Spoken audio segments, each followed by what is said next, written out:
Hi అండి, అందరికీ నమస్కారం. మీరు ఎంతగానో ఆదరిస్తున్న ఫుడ్ ఛానల్ ఫ్యామిలీ వంటకు స్వాగతం. ఈరోజు వీడియోలో మీకు చూపించబోతున్న రెసిపీ ఎగ్ మిల్క్ దోశ. అదేంటి ఎగ్ మిల్క్ దోశ ఏంటి అని అనుకుంటున్నారా? నేను చేశాను, మీరు తప్పకుండా చూడండి. చాలా తక్కువ పదార్థాలతో తక్కువ సమయంలో అప్పటికప్పుడు ఈజీగా రెడీ అయ్యే సింపుల్ రెసిపీ అండి. మార్నింగ్ బ్రేక్ఫాస్ట్గా కానీ ఈవినింగ్ స్నాక్స్ లాగా కూడా చేసుకొని తినొచ్చు. మంచి రుచిగా సాఫ్ట్గా చాలా బాగుంటాయి. పిల్లలు చాలా ఇష్టపడతారు, ఆరోగ్యానికి కూడా చాలా మంచిది. ఈ దోశని ప్రతిరోజు తినకపోయినా వారానికి 1-2 సార్లు తింటే ఆరోగ్యంగా ఉంటారు. ఈ బ్రేక్ఫాస్ట్ని చట్నీతో కానీ చికెన్ కర్రీతో కానీ మసాలా గ్రేవీతో కానీ తినొచ్చు.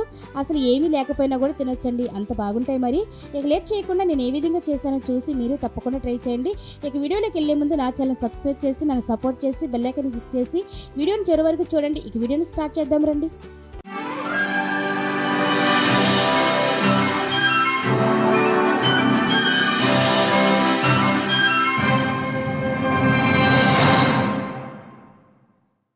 ఇప్పుడు ఒక బౌల్ తీసుకుని అందులోనికి 2 గుడ్లు పగలగొట్టుకోవాలి.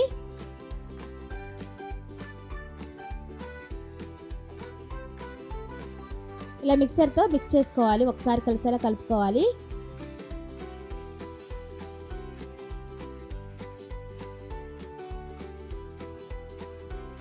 గుడ్లు మిక్స్ చేసుకున్న తర్వాత ఇందులోనికి కప్పు పాలు వేసుకోవాలండి. ఇవి కాసిన పాలైనా పర్వాలేదు, లేదా పచ్చిపాలైనా వేసుకోవచ్చు.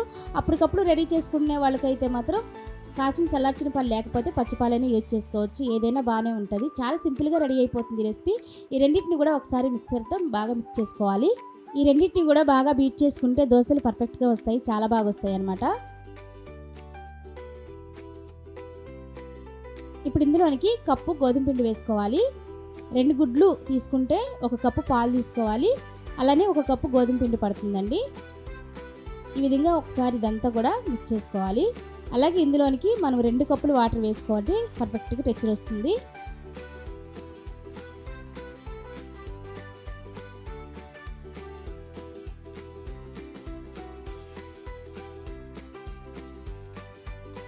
మరొక గిన్నె పోస్తుందండి కప్పు. ఏ కప్పుతో అయితే పాలు తీసుకున్నామో ఆ కప్పుతో 2 కప్పులు వాటర్ అయితే కరెక్ట్గా సరిపోతాయి. మరీ మందంగా ఉన్న దోశలు బాగోవు, పలుచగా ఉన్నా కానీ ఈ దోశలు బాగోవండి. చూసుకోండి, ఏ కప్పుతో అయితే మనం పాలు తీసుకుంటున్నామో ఆ కప్పుతో 2 కప్పులు వాటర్ అయితే పడుతుంది. ఈ విధంగా విస్కర్తో బాగా మిక్స్ చేసుకోవాలి, ఎక్కడ ఉండలు లేకుండా బాగా కలుపుకోవాలి. దీంతో కలుపుకోవడం ఇబ్బందిగా అనిపిస్తే చేత్తోనైనా కలుపుకోవచ్చు. ఇలా ఉండలు లేకుండా ఈ విధంగా బ్యాటర్ రెడీ చేసుకోవాలి. ఇప్పుడు నేను గరిటెతో చిప్పి చూపిస్తున్నాను చూడండి, ఎంత పలుచగా ఉండాలో మీకు చూపిస్తున్నాను. ఇంత మందంగా ఉండాలి పిండి. చూడండి, మనకి 1 కప్పు పాలు అయితే 2 కప్పులు వాటర్ వేస్తే ఈ విధంగా రెడీ అవుతుంది. ఇప్పుడు ఇందులోనికి రుచికి సరిపడా సాల్ట్ వేసుకోవాలి. నేను 1/2 టీ స్పూన్ సాల్ట్ అయితే సరిపోతుందండి, అది వేసాను. అది కూడా వేసి ఒకసారి మిక్స్ చేసుకోవాలి.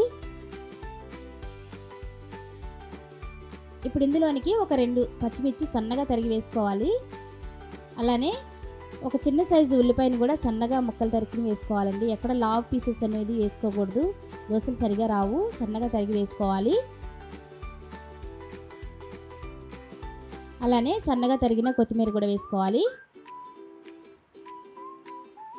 టమాటా ముక్కలు కూడా ఒక చిన్న టమాటా తీసుకుని దాన్ని కూడా సన్నగా ముక్కలు తరిగి వేసుకోవాలి. వీటన్నిటిని కూడా ఒకసారి మిక్స్ చేసుకోవాలి పిండిలో.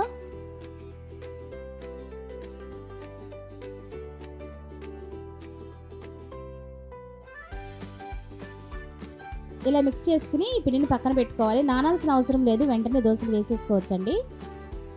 ఇప్పుడు స్టవ్ వెలిగించుకుని దోశల ప్యాన్ పెట్టుకుని 2 చుక్కలు ఆయిల్ వేసుకుని ఇలా ఉల్లిపాయతో స్ప్రెడ్ చేసుకోవాలండి. ఎక్కడ ఆయిల్ ఎక్కువ వేయొద్దు, ఎక్కువ వేసామంటే అసలు దోశ ఒక పక్కన కాలుతుంది, ఒక పక్కన కాలదు. పర్ఫెక్ట్గా రావాలంటే ఉల్లిపాయ రుద్దుకుని వేసుకోండి, చాలా బాగా వస్తాయి.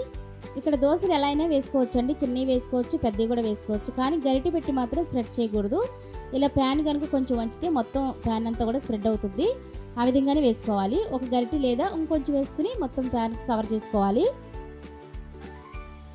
గరిటె పెట్టే లెక్క అయితే గరిటెతో లెగ్స్ వచ్చేస్తుంది, చూసి వేసుకోవాలండి.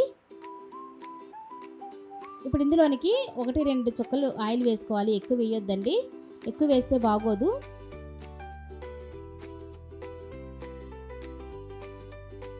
ఒకవైపు కాలిపోయిందండి, చేతితో కొద్దిగా పైకి లేపుకుని రెండో వైపు కూడా టర్న్ చేసుకోండి. దోశ బాగానే వస్తుంది. రెండో వైపు కూడా మంచిగా 1-2 నిమిషాలు కాలితే సరిపోతుంది. ఇలా 2 వైపులు కాల్చుకుని ఒక ప్లేట్లోకి తీసుకోవాలి. ఈ విధంగా దోశలన్నీ కూడా మొదట మనం ఏ విధంగా వేసుకున్నాం అదే విధంగా వేసుకోవాలండి. ఆయిల్ అయితే ఎక్కడ ఎక్కువ వేయకోకుండా 2 డ్రాప్స్ మాత్రమే వేసుకుని ప్యాన్ అంతా స్ప్రెడ్ చేసుకోవాలి.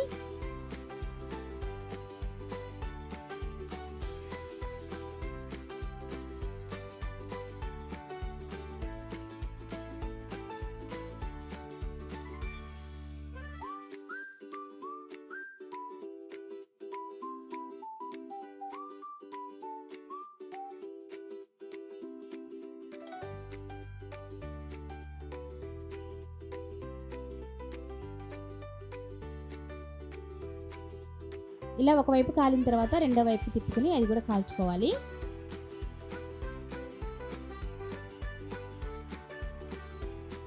ఈ విధంగా దోశలన్నీ కూడా ఈ విధంగానే వేసుకుని కాల్చుకోవాలి.